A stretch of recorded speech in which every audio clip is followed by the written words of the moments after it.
Okay, so firstly Saurabh, welcome to IWM बस। कैसा था खतरों के खिलाड़ी का सफ़र? क्या डर के आगे की जीत जो बोलते हैं वो कामयाब आई आपके लिए भी? क्या ये मोटिवेशन आपके लिए काम आया? Thank you, first of all, for having me in your portal. Thank you so much. Second, खतरों के खिलाड़ी का जो एक्सपीरियंस था बहुत अमेजिंग रहा। खतरों के खिलाड़ी मैं हमेशा से करना चाहता था हम्म। और मुझे करने का मौका मिला, उसके लिए आई एम वेरी ग्रेटफुल। तीसरा कि डर के आगे जीत वाला जो चीज़ आपने पूछी, हम्म। तो डेफिनेटली वो स्टंट्स में ही नहीं, आई थिंक लाइफ में कोई भी अगर सिचुएशन आती है, अगर आप डर से आगे बढ़ जाते हैं तो जीत ज़रूर होती है। ओके, सो सौरभ, नो हमेशा हमने सुना कि ये सीज़न में नज़र आएंगे, ये सीज़न में आएंगे, लेकिन इस बार आप फाइनली नज़र आए खतरों के खिलाड़ी में। So what was that one thing जिसको ध्यान रखते हुए आपने ये सीज़न के लिए हाँ बोला? मैं खतरों के खिलाड़ी हमेशा से करना चाहता था, या because this is one reality show which has stunts in it and I really wanted to experience all those. लेकिन अपने किसी ना किसी और काम की वजह से वो नहीं हो पाता था, डेट इश्यूज की वजह से। लेकिन इस बार आई थिंक लॉकडाउन और पैंडमिक की वजह से I was not doing any consistent daily show, तो उसके लिए मुझे मौका मिला तो मैंने एकदम से ले लिया। ओके, सो क्या स्पेशल प्रिपरेशन करके गए थे शो के लिए? बिकॉज बहुत सारे स्टेमिना लगती है, बहुत सारे वर्कआउट्स की ज़रूरत होती है। क्या आपने भी ऐसे कुछ किया था? लॉकडाउन में जिम सब बंद थे, तो कोई ऐसा स्पेशल या इनफैक्ट स्विमिंग पूल भी सब बंद थे, तो ऐसा कुछ भी ट्रेनिंग करने का कोई मौका नहीं मिला।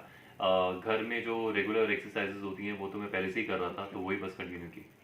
ओके, सो सौरभ, हमने जैसे देखा कि बहुत सारे BTS मोमेंट भी सामने आते, कई कई बार आप सभी लोग ने मस्ती भी किया है। सो पॉजिटिव एनर्जी क्रिएट करना is one of the most important thing during that period. तो आप लोग कैसे पॉजिटिव रहने की कोशिश करते थे? Because pandemic was the one thing जो सबको नेगेटिव करने की कोशिश करता था, लेकिन आप लोग अपने आप को कितना पॉजिटिव रखते थे, कितना मोटिवेट करते थे एक दूसरे को?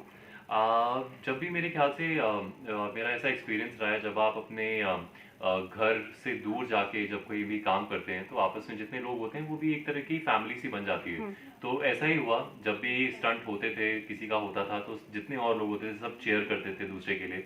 सो वो एक बहुत अच्छी चीज़ थी, एक पॉजिटिविटी और एक वाइब क्रिएट होती थी उससे। उसके अलावा पैंडेमिक में डेफिनेटली बहुत सारे ऐसे प्रोटोकॉल्स थे जिसको हमें फॉलो करना होता था, and which was required, which was very good thing to do. Every fifth day हमारे टेस्ट होते थे। ओके। बस में जाने से पहले temperature check, mask, everything was in place. तो इस बीच में जब भी टाइम मिलता था एक दूसरे के साथ मस्ती करने का, मजाक करने का, डांस करने का, म्यूजिक का, so we would just make use of that time. So कौन सा ऐसा एक टास्क था जो आपने सोचा कि काफ़ी टफ होगा, लेकिन आप जब करने गए वो आपके लिए काफ़ी इजी था? और टास्क के बारे में अभी मेरे को कुछ बताने के लिए मना किया है, so for that you have to watch खतरों के खिलाड़ी। ओके, सो आपने ये भी बताया कि आपको एक भी फियर फंदा नहीं मिला है और आपने एक भी टास्क को अबॉर्ट नहीं किया। सो इसके बारे में क्या बोलना चाहोगे? क्या एक मोटिवेशन था आपका?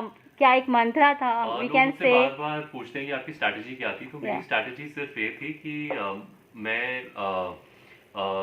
ये सोच के गया था कि जो भी स्टंट आएगा उसको मैं करूंगा जरूर, और वो कितना अच्छा होगा कितना बुरा होगा वो अलग बात है, but I will definitely not about. या so that was one thing in my mind for sure, and I am really happy कि ऐसा हुआ। कोई फोबिया था और वो जो थोड़ा कम हो क्रीपी चुका हो? क्रीपी क्रॉलीज का मुझे फोबिया था, आई विल से अभी भी है। या कम या ज्यादा तो आई डोंट नो, लेकिन जो चीज होती है वो बस होती है, वो कम ज्यादा का रेशो मुझे समझ नहीं आता। सो या वो है। Okay, so finally any message for the audience? जितने भी व्यूअर्स हैं उन सबको मैं बोलना चाहूँगा, thank you so much for all the love that you give.